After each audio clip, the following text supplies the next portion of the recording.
Good afternoon. What a tremendous, beautiful show of support this afternoon for John. We all know he would be delightfully excited to see this many people he loved in one room. Thank you all on behalf of the family. I'm Heather Meyer. I am a friend of John's for a few years. I'm a performer as well, which is why I was asked to be the MC this afternoon. My personal experience with John was probably similar to many of you, full of exuberance, life, vitality, energy, wit, and puns beyond measure. Things that we all aspire to be in our own hearts and minds. For me, when I met John, I was working on an actor on one of his daughter's, Julia Carlis's shows, and I was dressed as a president, just a generic kind of Uncle Sam outfit at a fundraiser. He and I started talking, and he kept asking me what president I was, and I just named various presidents at that time. And he decided that that wasn't correct, and that I needed to be Walter Mondale, who, as we all know, never actually was president. But because of the Minnesota connection, he insisted that that's who I really was, and then proceeded to quiz me on Walter Mondale facts, of which I have very few. This continued every time I saw John, which is a few times a year. We would talk about Walter Mondale, various things that perhaps he might be doing. And as a cue from John, because I may not know any facts about Walter Mondale, I did not let a fact get in the way of a good story or opinion. And it was always just a joy to see him in the audience, at dinner, in various places, full of stories and life and joy. And I think, again, he'd be delighted to have you all in the room today. This afternoon, we have a beautiful afternoon of remembrances of John from a few people. I know all of us in this room have incredible remembrances of him, and if you want to share those, there is a website, johncarlis.com, set up. So if you would love to share them on there, that'd be beautiful for everyone and the family to have collected those, to be able to explore and experience everyone's story of John. Now we will have a few readers come up and share their remembrances.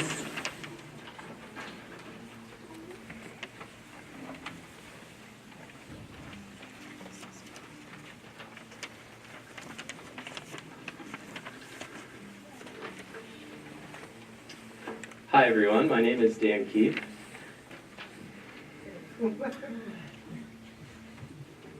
My name is still Dan Keefe. Thank you to Rinda and the family for asking me to share a few remembrances of my best friend and colleague, John. So I wanted to honor John today by remembering his first rule of storytelling: never let any facts get in the way of a good story. So I've diligently removed all facts from this narrative. Like several of you that I see in the audience, I first met John when I came for an interview at the University of Minnesota. So for me, this was in 2008. And John approached me in that really kind of nervous period right before I was about to give a job talk. And the thing that was neat was, rather than grilling me on some computer science nuance, he said, "Hey, I heard you play basketball." You know? Which put me right at ease. That was quite nice. But then the next thing he did, he pulled 2 dimes out of his pocket. And he said, "What's this?" And many of you know what's coming. This is, of course, a there we have it. So shortly thereafter, it became really clear to me that John would nurture and guard like a hawk the culture of this special department of computer science and engineering that he had helped to build. And my time working together with John turned into something that, like that talk, was not so much about computer science, but rather about community, relationships with colleagues, students, staff, and families, and about principles, balance in life, the joyful struggle of academia, thinking like a visionary, and of course, noontime basketball. By the way, I think I may be the only professor to get tenure after nearly breaking his mentor's nose on the basketball court. Over the next years, John became a really dear friend to me and my family. My kids know him as the guy who tells the ballerina joke. What does a tall ballerina wear? A 3-3. And the kids have, of course, extended this. What does a really tall ballerina wear? A 4-4. What does a really, really tall ballerina wear? A 5-5. They could go on for hours. And in fact, they did many times on long car rides up to John and Rinda's cabin. Like many of you and many of your children, my son Aiden has a cherished wooden name, and my daughter Safi has a wooden staircase in her dollhouse. John used woodworking to connect people. Over the past 5 years, John has helped me live through the tragic death of my younger brother, also named John. He helped me to work, rest, and eventually refine joy and myself during this time. I think that one attribute that made this possible is that John was an amazing listener. He connected. In fact, he'd be able to go through this room right now and off the top of his head comment on a special ability that each of us has inside. He cherished and encouraged those abilities, and he could also identify our learning edges and push us to grow. John taught me how to stand up for myself. He taught me how to say no. He would say, Dan, you need to learn to say no more often. And then he'd add with a smile, to everyone but me. I want to share with those of you who know John as family, or as a teacher, or as friends, just a bit more about how much John meant to us professors as a mentor. John taught us. The culture and mentoring that John provided, in particular to the junior faculty, was so formative and so profoundly different than what I hear from my colleagues in other departments and at other universities. I count myself extremely fortunate to have had John as a mentor. We'll hear today a bit more about the impact he had on students. He was the best advocate for our students that we could possibly have. But this went beyond his own personal interactions with students and to the very culture and vision of our entire department. He worked tirelessly for decades to create a culture where our doors are always open to students and where junior faculty members and instructors have a trusted mentor. I don't know if I can really fully explain it. So for many of us, John taught us how to teach. He would show up multiple times a week at my office door with a smile. He'd have a joke or a cartoon I could use in my class, and a story from his teaching experience to get me through whatever I was struggling with at the time. He was really quite amazing. I mean, if he wanted to know how class was going, he wouldn't need to ask about the content at all. He would say, "Did you get the students talking today?" And this was just infectious. So everything that I did that is effective in the classroom is due to John. All the things that didn't work, those were my ideas. But when it worked, it really was because John taught me. He also taught me to have the confidence and vulnerability to connect with students at a holistic level, listening deeply to their life stories and responding to their current family, health, financial, or academic situations. A couple of times a month, I'd hear a story from John about a former student, sometimes from 20 years ago. Someone who just happened to stop in for a cup of coffee and a chat. And it's amazing to me how many of these stories involved some dramatic, transformative growth. One student may have been about to drop out of school, but then a conversation with John made the difference. Another may have been having trouble with an advisor. Sometimes that was me. Another may have struggled with a mental health problem and worked with John to establish a new routine and academic timeline. The list of former undergraduate students that John kept contact with, was 10 times longer than for anyone else. But the amazing thing was he not only set this example, he taught us how to follow it. In the last few weeks of his life, I was so fortunate to have a weekly art-making date with John.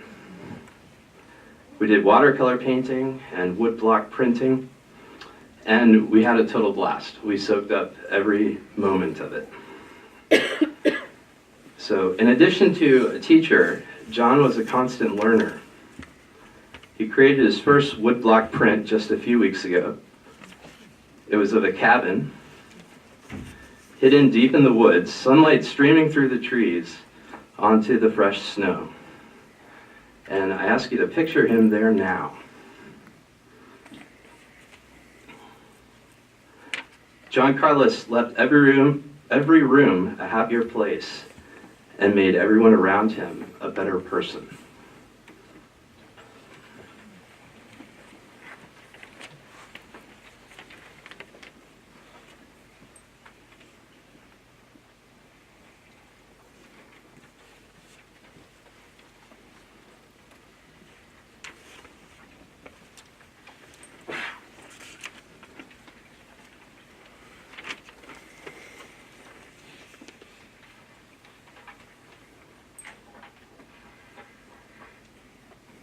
Hi everyone. I'm not gonna make it far without crying. Okay, thanks. You set me up. My name is Hannah, and I'm a PhD student at the University of Minnesota. John was my mentor and my friend. I didn't have him as a professor, nor was he my PhD advisor, and yet he was still a close and meaningful mentor in my life. I am just evidence of how willing and eager he was to help and support anyone who needed it. Whether it be a PhD, master's, or undergraduate student, faculty, industry professionals, rec center personnel, truly anybody. You know, he always talked about his set of wives.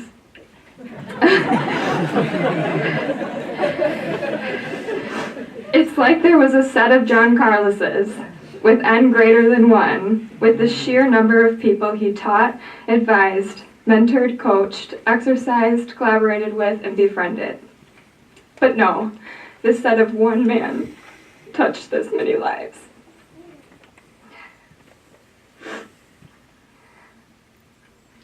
My relationship with John more or less started via chats in the hallway at school. I'm sure many of you can relate to having these hallway chats. They almost always started and ended with a pun, and almost never lasted less than half an hour. We would often chat about playing sports, and eventually he convinced me to come play racquetball with him. I showed up expecting to play and to get a good workout. After all, we joked that this would help me be in shape for my wedding.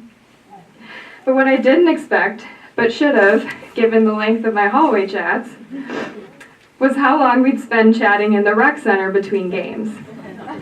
I quickly learned that I needed to allot at least 2 hours for our racquetball chatting days. And in case you're wondering, I did get in shape for my wedding, because even though he was 70 and I'm relatively coordinated and athletic, he kicked my butt. And that's even with a special rule in my favor where he'd give up the serve after making a point. But as we agreed at the start of every single game, no mercy. A few months ago, John emailed me to schedule a racquetball match. Now, this was not uncommon, but the timing was impeccable. I replied that I wouldn't be able to because I was about to leave my house to drive to my first on-campus interview for a faculty position. I also mentioned to him that I was completely freaking out. He replied back immediately, "Ah, grasshopper, must find stillness in the whirlwind," and told me to call him right away. I called him, and he followed up with a slew of emails, and he coached me and supported me through my first on-campus interview. A few weeks ago, John was in the hospital for a treatment, and I had emailed him that I wanted to visit, but I was busy preparing for my thesis proposal exam that week. Once again, he emailed right back and put my mind at ease, saying, "No guilt, grasshopper," and proceeded to provide a short, perfect list of last-minute preparation advice, ending, of course, with a reminder of his token take on graduate school, to enjoy the joyful struggle. The morning of my exam, while he was still in the hospital, he sent another email. "Break a leg." 3 words, perfect timing, exactly what I needed. It's simply extraordinary to reflect on just how giving and supportive he was, and how good he was at it. To be exactly what I needed in those moments, and I'm just one of the so many that he was this person for.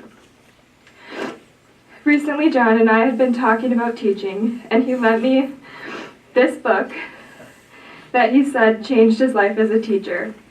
So I have this, stolen from Carlis.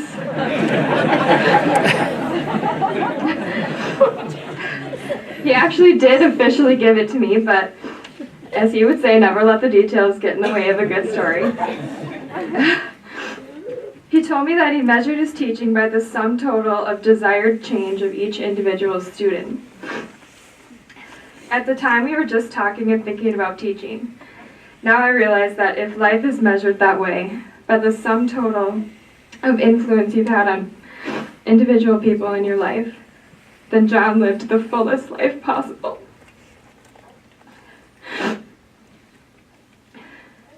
John would tell me, as I'm sure he told many of you, that he loved connecting with people.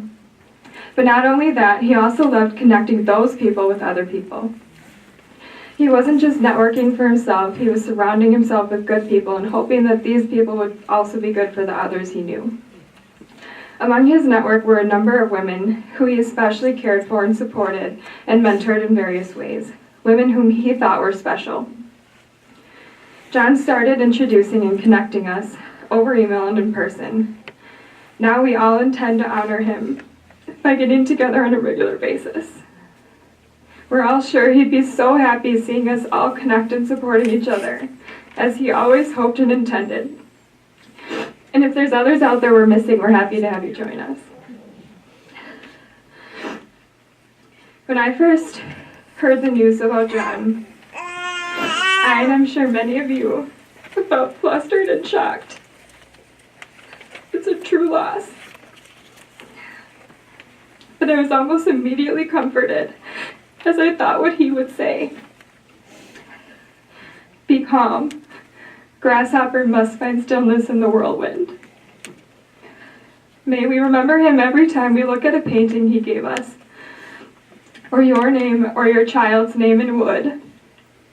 And may we honor him by passing on what he passed on to us, whether it be sage advice or a really bad pun. We'll miss him, but I take comfort in thinking how heaven is now enjoying his company, surely now graced with an abundance of chuckles and eye rolls. Ironically and beautifully, I realize that remembering and coping is a joyful struggle.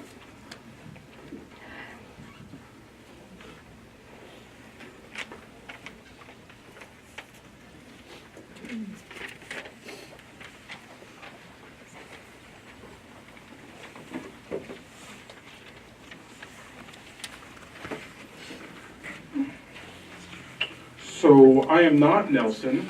I am Chris McCallicker. I'm a cousin of John's. But Nelson was U of M colleague and basketball buddy of John's, and wrote down some words, and I'll see if I can do them justice today. All right, so we'll start off with a couple of Johnisms. There was an explosion. At the cheese factory. Debris was everywhere.